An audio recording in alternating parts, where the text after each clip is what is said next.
Boa tarde, professor. Então, a gente resolveu falar sobre o botânico Auguste François de Saint-Hilaire. Então, a gente vai começar falando um pouquinho dele ao longo do trabalho. Bom, primeiro eu vou falar quem que foi Auguste François de Saint-Hilaire.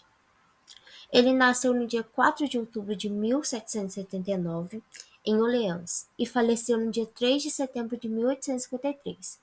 Foi um botânico, naturalista e viajante francês.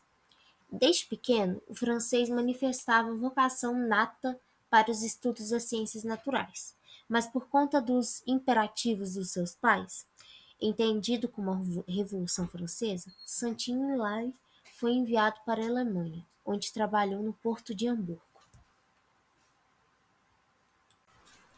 Bom, agora eu vou falar a carreira do Auguste.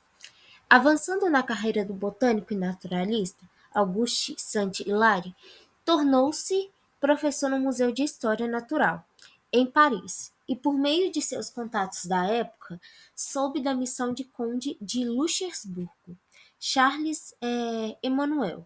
Na época, o embaixador da França, junto a Portugal, promoveria para o Brasil em 1816, financiada pela corte do rei Luís XVIII. Expedição exploratória e chegada ao Brasil. Chegou ao Brasil em junho de 1816. Entre os participantes da expedição estavam o desenhista e arqueólogo Charles Opp e o botânico Auguste François de Saint-Hilaire. Auguste, com 37 anos, viajou pelo Brasil em 1816 e 1822, financiado pela França e tendo escrito importantes livros sobre costumes e paisagens brasileiras do século XIX. Desembarcou na cidade do Rio de Janeiro em 1º de julho daquele mesmo ano, junto com um grande grupo de cientistas. Bom, agora a gente vai falar sobre a missão. Durante 6 anos, viveu em meio a expedições, percorreu vários estados brasileiros, entre eles estão o Espírito Santo, Rio de Janeiro, Minas Gerais, Paraná, São Paulo, Santa Catarina, Rio Grande do Sul.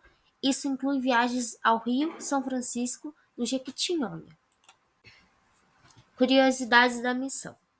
Tempo de estadia e frequência eram bem variados, então ele não ficava somente em um lugar, ele variava os lugares que ele iria ficar. Algumas condições de deslocamento, eles iam com burros, cavalos, e eles pegavam os escravos com facões. Tipo assim, os escravos iam lá e adentravam para eles passarem, entendeu? Para não ter perigo de acontecer alguma coisa com eles. Saint-Hilaire, ele não era amador, mas era um conhecedor de uma vasta literatura científica. Então, até então, produzia relatos da época.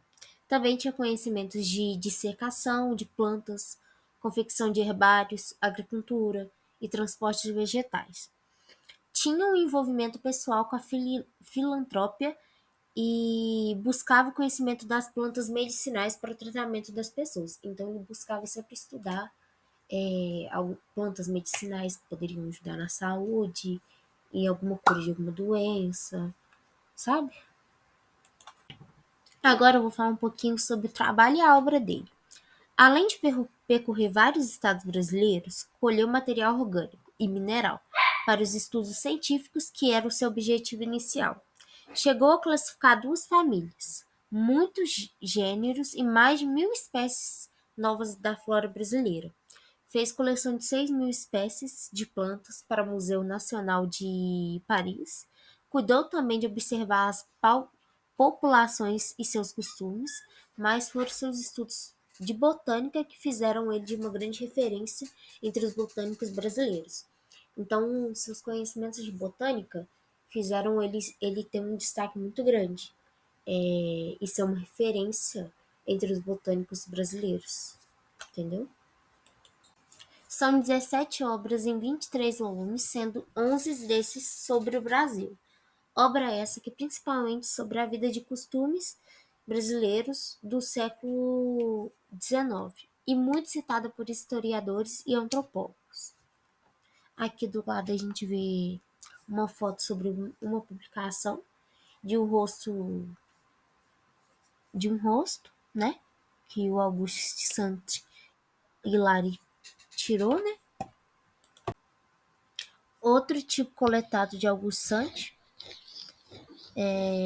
veio do Brasil também. E aqui a gente vê um livro que ele fez da viagem que ele fez no Rio Grande do Sul. Muito interessante. E se alguém que estiver vendo esse vídeo quiser pesquisar mais sobre, vocês vão gostar muito, porque eu achei muito interessante sobre isso. Bom, a nossa conclusão foi: por seu trabalho, o naturalista recebia 3.000 francos anuais e, posteriormente, passou a receber 6.000 francos anuais pagos pela França. O que Saint-Hilaire coletou no país seria mais tarde usado em suas publicações e estudos sobre botânica.